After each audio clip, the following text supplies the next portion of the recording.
This episode is brought to you by Progressive Insurance. Fiscally responsible, financial geniuses, monetary magicians. These are things people say about drivers who switch their car insurance to Progressive and save hundreds. Visit Progressive.com to see if you could save. Progressive Casualty Insurance Company and Affiliates. Potential savings will vary, not available in all states or situations. Have you ever gone viral? Like, so viral that someone on the other side of the world knew who you were?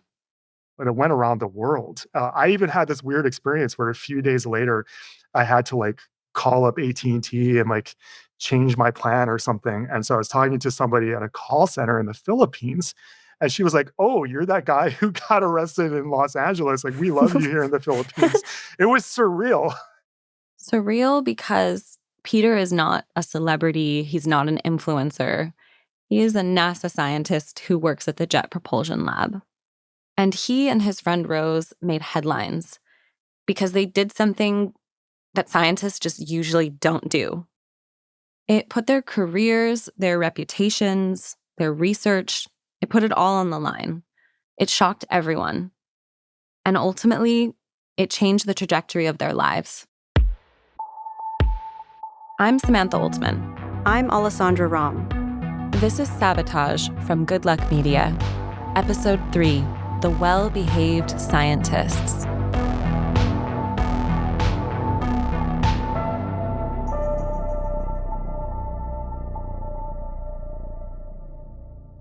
Where are you guys based geographically? We're in the Bay Area. Okay. I'm calling from San Francisco, and Alessandra's in Berkeley. We talked to Peter early in the morning our time, if you remember. It was 8 a.m., and neither of us are morning people.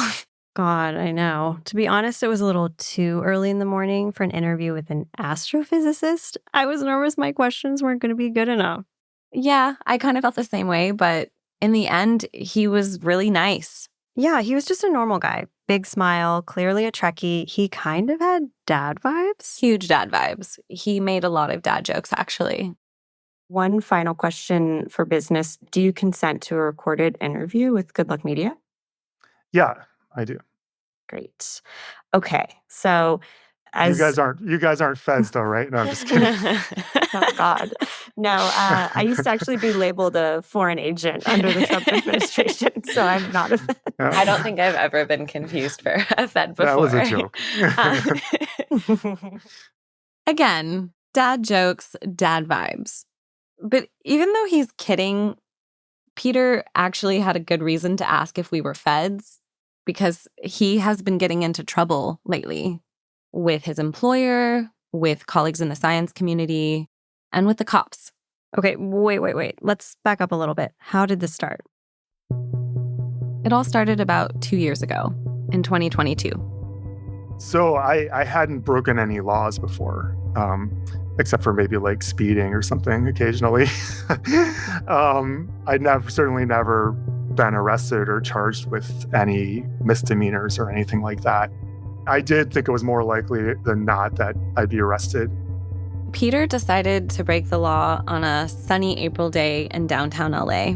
He and 3 other scientists put on white lab coats, and then they handcuffed themselves to the doors of a Chase Bank corporate building. This is for all of the kids of the world, all of the young people, all of the future people. This is so much bigger. If you watch the video from that day, you can see Peter and his co-conspirators. They're handcuffed to these huge glass doors. It's not immediately clear what they're doing at first glance. You see a crowd start to gather, and people are asking what's going on. So I'm here because scientists are not being listened to. I'm willing to take a risk. Peter looks so grim here. Yeah. The friendly dad vibes from our call are gone, and he is a very serious dad in the moment. Now we're heading towards a fucking catastrophe, and we've been being ignored. The scientists in the world have been being ignored, and it's gotta stop. We're gonna lose everything, and we're not joking. Listen to how emotional he's getting. He's basically pleading for them to listen to him. This is so bad, everyone. We have to stop this fossil fuel industry. We have to stop the financing of fossil fuels. We have to stop new fossil fuel projects. Okay, so Sam, why Chase Bank? Right. It's important to make that clear. So JP Morgan Chase invests more in fossil fuel projects than any other bank. And it's significantly more, billions of dollars more. That's something that most of us just don't think about when it comes to climate change, how big banks are funding it. And to some extent, this protest worked, even though it was pretty modest. It had 4 people in it, but it struck a chord around the world, which is why a few days later, you have Peter telling this story about how a random person in the Philippines recognized him just based on his voice and his name. And we have to stop it right now. Not in the future, right now. This is so much bigger than any of us. He's right. It is much bigger than any of them. Because Peter and the 3 other scientists arrested in front of Chase Bank, they weren't alone. Hundreds of scientists around the world came out to protest that day.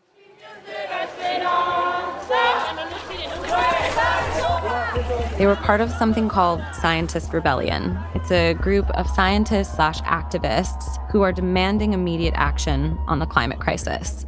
And they were calling out the top 1% in particular for their outsized emissions. In Spain, dozens of scientists threw fake blood on the front of a government building.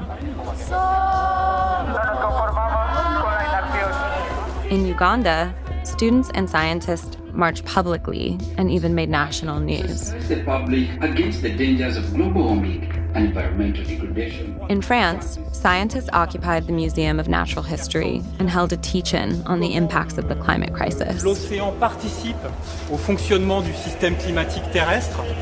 Dans un deuxième temps... And in Washington, D.C., 5 scientists, including Peter's friend, Dr. Rose Abramoff, they chained themselves to the gates of the White House. So Rose is also a scientist. From what I understand, she studies climate change and land use, and specifically how this affects plants and soil. Yeah. And like Peter, until this moment, Rose was the kind of person who just did not get into trouble. This was a huge deal for her. The first time I interacted with the law was chaining myself to the White House. You can see it if you watch the video. They're standing in front of a big fence that blocks off the White House lawn. It is an overcast day in Washington, D.C., so people are bundled up wearing hats and puffy coats. Yeah, there's drumming and chanting. This protest is already louder and has attracted more people than Peter's. And like Peter, Rose is also wearing a white lab coat. There's another protester who you can see is helping her wrap herself in these big silver chains, and then she's attaching her to the gate with a big padlock. Mm-hmm. She's pretty calm considering where she is and what she's doing. I'm feeling good. I'm glad I got to log on. Hope I stay on. The person next to Rose actually attaches herself to the gate by using a bike lock around her neck.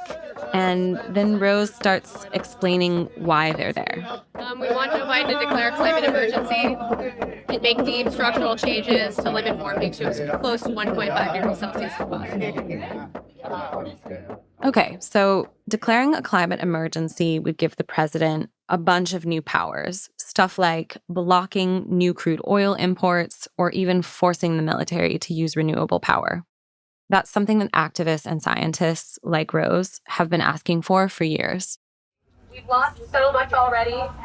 In the video, Rose is speaking into a megaphone, and people still ask her to speak up because she's a little soft-spoken. Many of our waters are polluted, and it affects everyone. If we go even above 2 degrees Celsius, our Arctic sea ice melts completely. Hey guys, the park is closed. Get to the park. And that's the Secret Service police who just showed up. Well, let's go back. You gotta go right now. Or you wanna get arrested? Let's go. Let's go. So unsurprisingly, they're pretty aggressive.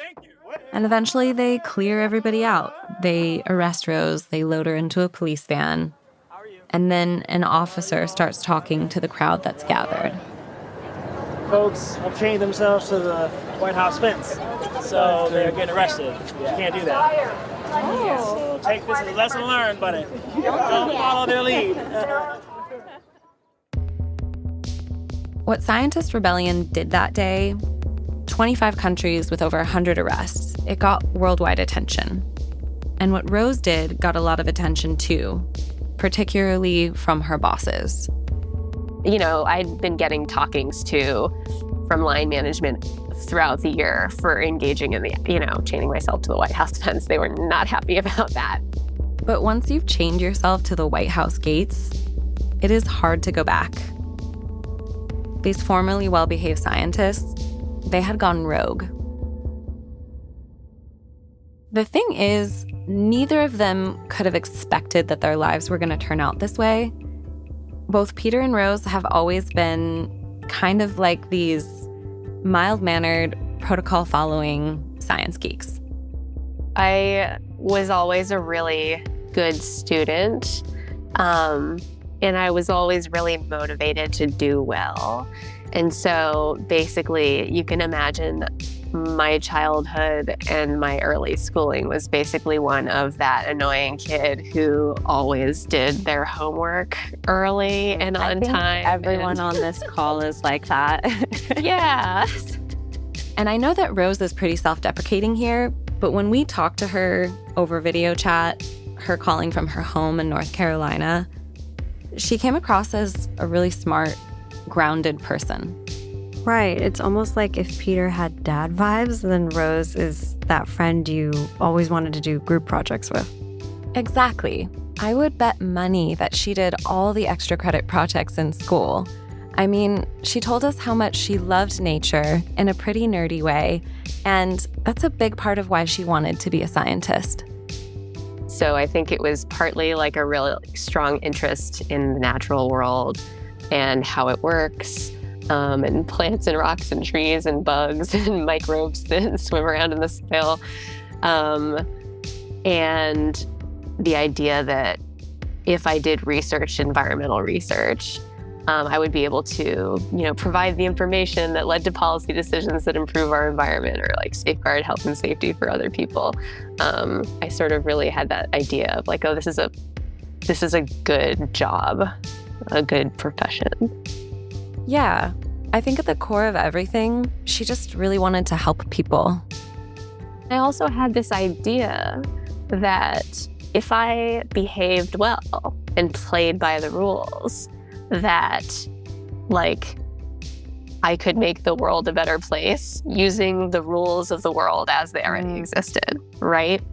Like if I studied all the science and wrote up all the science and communicated the science through appropriate channels, people would listen, policymakers would listen, and take action. And Peter was a Boy Scout, literally. I mean, I could have guessed that. Yeah, he was a model student. His hobbies were playing piano. And when his scout unit took him outside of the Chicago suburb he was growing up in, he said that he started a love affair with nature. I think since I was a young kid, though, I had this very deep sense that something was broken in our society. It felt like everyone was disconnected from the natural world. And I was having this heady love affair with nature. I'd been to this Boy Scout camp in New Mexico in the Sangre de Cristo Mountains, and I fell in love with the ponderosa pine forests up there and with the stars at night because there was like no light pollution. And it was just this otherworldly, like really kind of almost romantic or erotic experience of like falling in love with the whole planet. Oof, you can hear it. He's almost swooning. That's part of why I study dying ecosystems like coral reefs and forests. Yeah, Peter even switched his career focus from astrophysics to earth science. But that wasn't cutting it, so he started to make radical personal changes. I've been a climate activist since 2006. So what is that, like 17 years, almost 18 years now? And I've tried, over the course of that time, I've tried so many different things. Like we could spend a whole podcast talking about all the other things I've tried. I hear you haven't flown on a plane since 2012. That's true, yeah. I'm just curious how you get around. Mostly train and car, and it can be a sacrifice. I think that my career my scientific career would have flourished more quickly if I had kept flying, because it's so, being a scientist right now, the way we have things set up, which is not the only way it has to be set up, but it's the way things are set up now, is so contingent on flying around a lot. Peter switched things up at home too. He started growing his own vegetables. He got chickens, and he started using a composting toilet. Oh, God, that's taking it pretty far. I don't think I could do that. I am sure that I could not do that. Because I was like, holy shit, I reduced my emissions by like 18 metric tons per year or something. But there's like more than 40 billion metric tons of CO2 equivalent being produced per year, and that's still growing rapidly. So obviously, what I did is not any sort of a climate solution. Wow. All that effort and sacrifice for what's essentially a drop in the ocean. Yeah, I mean, unless you are a multi-millionaire who flies a private jet everywhere, focusing on your personal carbon footprint is not going to make much of a difference. Like, it can make you feel better, but that's kind of it. Mm-hmm. And even Peter gets that. And it was always clear that reducing my emissions was never going to solve climate change. And I think it's really weird that it seems like a lot of people do fall into that trap. Peter is a scientist. And, part of being a scientist is figuring out how things work, identifying problems, coming up with solutions. Mm-hmm. And Peter did the research. He figured out that when it came to climate, changing his personal habits was never going to fix the big problem. I mean, for a long time, we've been told tackling climate change is our personal responsibility as opposed to the government's or corporations. And it's also nice to think climate change is something that you can control. It obviously makes me feel better when I bring my own bag to the grocery store, But when you stack it up against all the terrible things happening to the climate, yeah, it's really hard not to feel a sense of despair. Exactly. And speaking of which, Rose was starting to feel a really similar sense of climate despair. She was actively involved in research on the climate crisis. In 2021, she was one of the authors of a report from the Intergovernmental Panel on Climate Change, which is also called the IPCC report. Right. That's a reminder of just how impressive Rosa's credentials are. The IPCC report is essentially the gold standard report on the crisis and its impact. Mm-hmm. And it's really long. Okay, let me look it up right now. It's 2,409 pages long. So most people, they just read the abstract and tell you they read the whole thing. Rose is definitely the exception. Again, she wrote the thing. But still, that did not feel like enough. It was an overwhelming process for me to go through that report. And I really felt like, wow, I can't just keep doing the research that I'm doing. I can't just my job can't just be to read this document and sign off on it and say yes, this is what's happening. It just feels reading books while your house is burning down. It is really hard for Rose to talk about this. I remember in the conversation, she had to look away.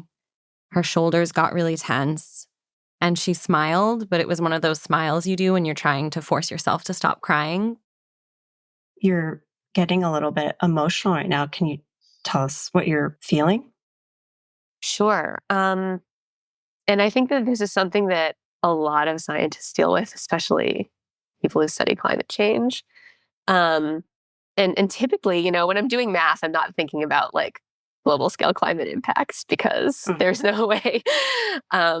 So I do feel like in general, I can be quite good at compartmentalization, as are most scientists and most people probably when we need to. And maybe that's one of the barriers to action, because I think, one of the things that really spurred me to action was accessing these emotions, these difficult emotions of shit, this is going to be really bad for everyone. And it's going to be really unfair. And neither Rose or Peter were able to compartmentalize anymore. Scientists have been like, oh, we'll just write papers and we'll advise policymakers through our science and then they'll do the right thing. But that was super naive. And it's quite clear to me that the most effective thing by far, by like an order of magnitude, was the civil disobedience actions. That was able to reach people's hearts and minds around the world. Enter scientist rebellion. Here we go. We've been being ignored. The scientists of the world have been being ignored. And it's got to stop. Getting arrested that April was just the start. Peter and Rose decided to take it up a notch. But to do that, they were going to risk pissing off thousands of the most credible scientists around. Since AGU's ambitious beginnings in 1919, the pace of discoveries that better our world has been rapid and transformative. The American Geophysical Union, or the AGU meeting, is a gathering of some of the brightest minds in science. Earth and space scientists like you have brought science to life. It's like if Peter and Rose were ice dancers, this meeting would be their Olympics. Okay. It is important. Okay, got that. And something to keep in mind is that the people in attendance understand more than maybe anyone how bad climate change is. It is their job to study it and to predict how much worse it's going to get. But the problem is, most of these scientists and experts, they're still playing by the rules. When we get back, our well-behaved scientists disrupt their Olympics.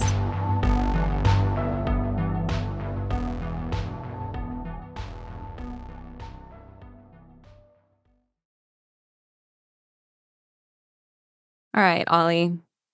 Remember all the work conferences that you've been to, probably some at like the Marriott in Tulsa, Oklahoma?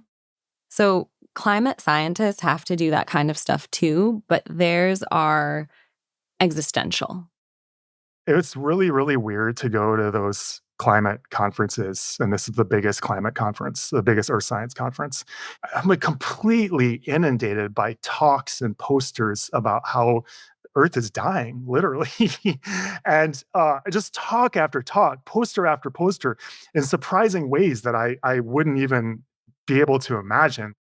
Yeah, so you're at a work conference, but you are surrounded by reminders that the Earth is literally on the verge of collapse. It's like thousands and thousands of paper cuts all over the Earth system of like different ecosystems and agricultural decline and heat waves getting worse and sea level rise and ice melting everywhere. And how this That is going sounds to be horrible. in the future. And Truly. to literally have tens of thousands of these presentations at a conference, and yet to see like all the scientists just like acting like it's perfectly normal and having coffee together and being happy and meeting up with each other and like thinking primarily about their careers, just like with any other professional conference, it like almost makes my brain break the level of cognitive dissonance there. That cognitive dissonance was driving them crazy. So Peter and Rose decided to do something about it. I'm also a very polite person, generally speaking. Like, I don't feel like it's in my nature to like get up and start some shit. But they started some shit, and there is a video of the whole thing. It is only 32 seconds long, so it is surprising it pissed people off so much. But listen, I'm going to send it to you. Let's watch it, Ollie. Okay. Science director at the Nurture Nature Center. So there's a taped video introduction playing. Peter and Rose, you can see them running on stage. They have a banner. It's kind of chaotic, honestly. The banner says, "Out of the lab and into the streets."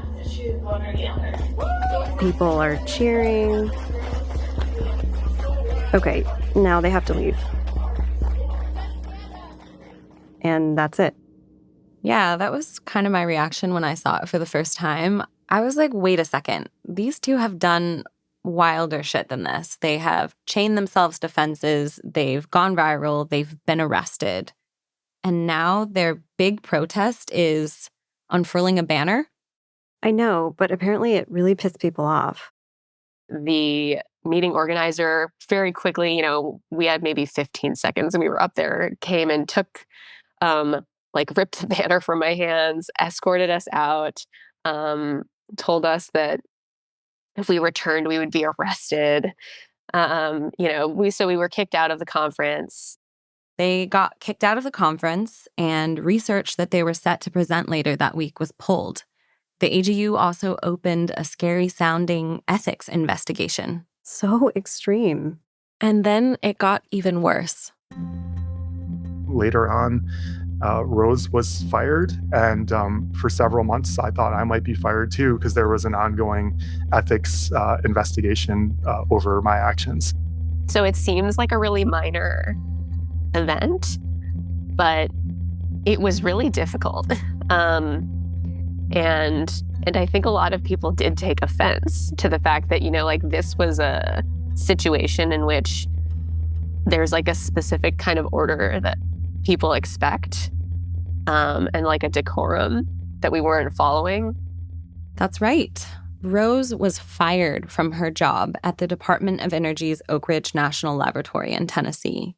Oak Ridge said, listen to this, they said that she had misused government resources by engaging in a quote-unquote personal activity on a work trip. God, isn't that the wording used to fire people for, like, using their business credit card on vacation or gambling in Vegas?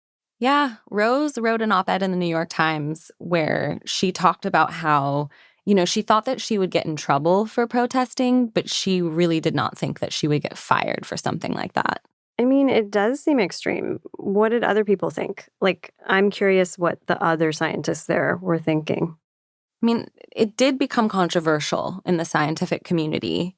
In the end, thousands of scientists wrote an open letter denouncing what the AGU did and how they handled the protest. Eventually, the AGU sort of seemed to cave to pressure, and they reinstated Rose and Peter's research, and they even invited them to come back and collaborate around climate activism and engagement in the future. Huh. Well, I wonder how genuine that was on the part of AGU leadership, but... Yeah, it sounds like good for PR to do something like that after you've angered a lot of people, but it didn't really matter because Rose did not get her job back. But she does not regret what she did. I feel like people's kind of knee-jerk reaction is to sort of catalog all the ways in which we're powerless. I felt powerless for a long time too. I'm an early career female scientist. I'm not totally white. I'm not totally cis. I belong to some like marginalized groups. But I really want to encourage people, especially scientists, to catalog the ways in which we're extremely powerful. Being a scientist gives me credibility and power and access to media. We know that saying, with great power comes great responsibility. Superman, right? Or Spider-Man? Spider-Man. No, but not even him. It was his uncle. I thought, okay, not Peter Parker. His uncle. Okay. I have kind of a responsibility, since I have this kind of platform and credibility, to kind of use it in a responsible and ethical way, which is what I'm trying to do it, but also to kind of be a little careful to not destroy it, because it is my credibility is such an incredible asset. It sounds like what they're saying is they feel like it's their responsibility to speak up about the urgency of this crisis, not to sugarcoat it. Right. Although I can't stop thinking about how differently this turned out for the two of them. Peter's a man. He's pretty senior. He works at NASA, which is one of the most important science institutions in the world. And then you have Rose, who, as she told us earlier, she's a queer woman. She's earlier in her career, and she's brilliant, but just less established. And they did the exact same thing, but she's the one who lost her job. Right. It's not like it's Peter's fault that he was treated differently, but it seems unfair. I mean, it goes back to the issue of their own credibility, right? Of perception. And we should say Peter's a white man. He's also the most followed climate scientist on Twitter.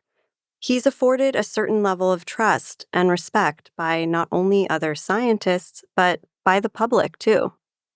So, do you think you being a scientist and getting arrested helps increase support? Like, you are viewed as somebody with credibility?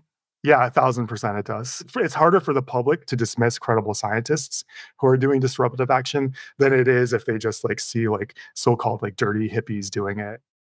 So we may never know why exactly Rose lost her job and Peter didn't, but it's a reminder of how much credibility matters and how someone's identity can factor into it.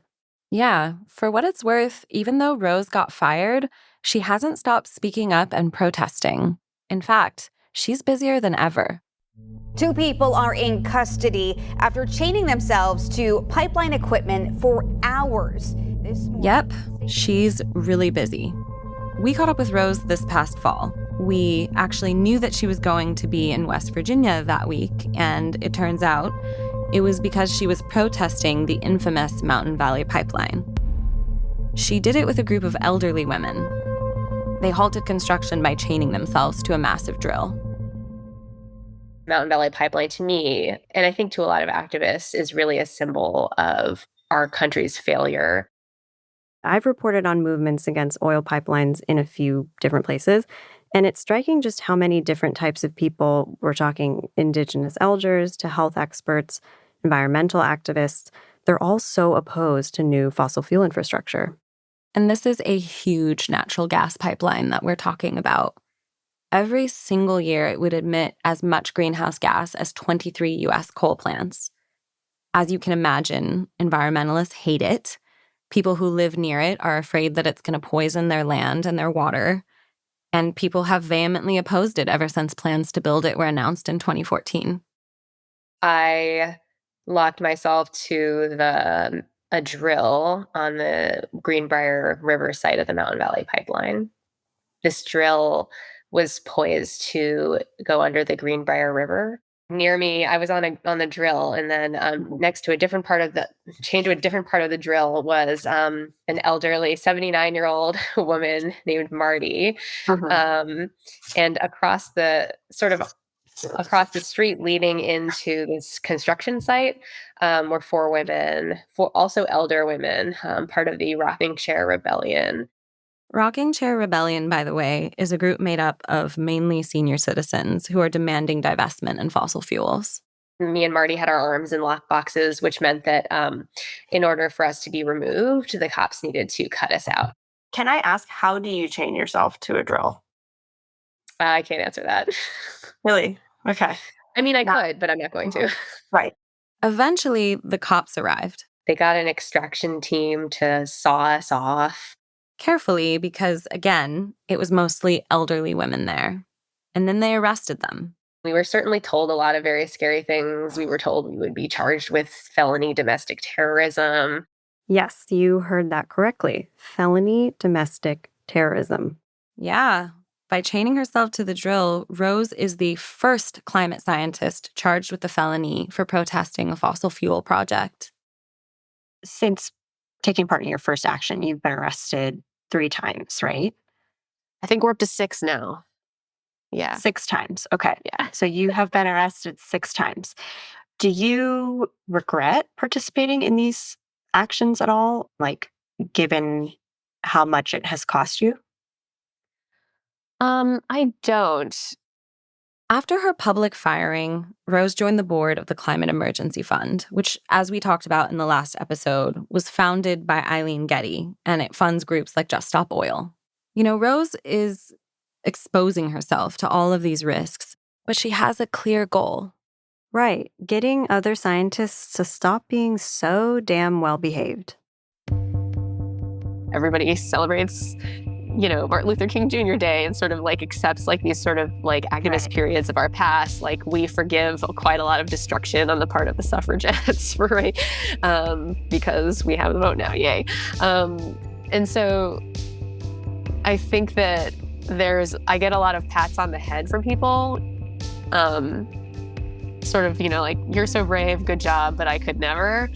A lot of the support that I've received for the more high-risk activism that I've done has been privately communicated. In other words, many scientists are just keeping their heads down. And I think people in the community are pretty terrified of being perceived as biased or emotional. Like, I think maybe we were all kind of like deeply indoctrinated by like Mr. Spock when we were growing up in Star Trek. But the whole point of Mr. Spock was that he was actually emotional, and that the whole like logical scientific thing was kind of a facade, right? Are you disappointed that more scientists aren't protesting? Extremely, yeah. And at first I was like, maybe I shouldn't say that because it might be discouraging to people. But yeah, if I'm being honest, in my heart, I'm extremely disappointed. Like, how can they dissociate and just like act like it's any other science? Clearly, we need a huge shift in order to make any progress on the climate crisis. Clearly, and not just in the science community, but the whole world order. We kind of have to address the crisis that's at hand at the moment. Sort of like during World War II, like we need to make sacrifices during this period of transition in order to get there successfully, because there's just no way to do it otherwise. I think that since I got arrested last April, I noticed a very clear change in how the media started reporting things. Yes, I think there are probably multiple factors in that, but I think scientists starting to risk arrest was one of those factors. And scientists starting to speak with emotion and clarity and without mincing words, as I did in the kind of video that one.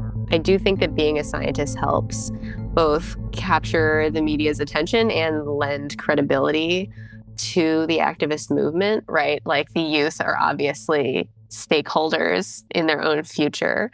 And like indigenous people and frontline groups, people who are living in like the chemical shadow of refineries are obviously stakeholders. But I think there's definitely a perception by a lot of the public and the media that climate activists are just crazy hippies, you know, and alarmists. And I think it helps to have some, you know, credible scientists who have published research on this work to say, these like activists are not crazy. This is a real problem and we're not addressing it. On the next episode, we take you inside the group that launched 1,000 think pieces and memes. That's next on Sabotage.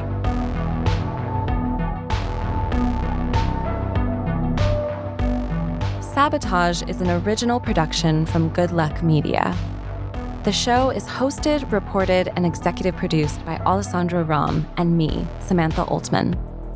Our producer is Hannah Chinn. Our consulting senior producer is Rebecca Sananes. Our audio engineer is Erick Gomez, with original music by Daniel G. Harmon. With executive producers Adam McKay and Stacey Roberts-Steele, produced in partnership with Yellow Dot Studios. Sabotage is represented by Drew Wellborn from WME and Andrew Randoni from Bala in Los Angeles. Our show art is designed by Louisa Betancourt. Special thanks to Nick Carden of Carden Audio. Good Luck Media is an independent journalism studio where climate is the main character. We'll see you next week.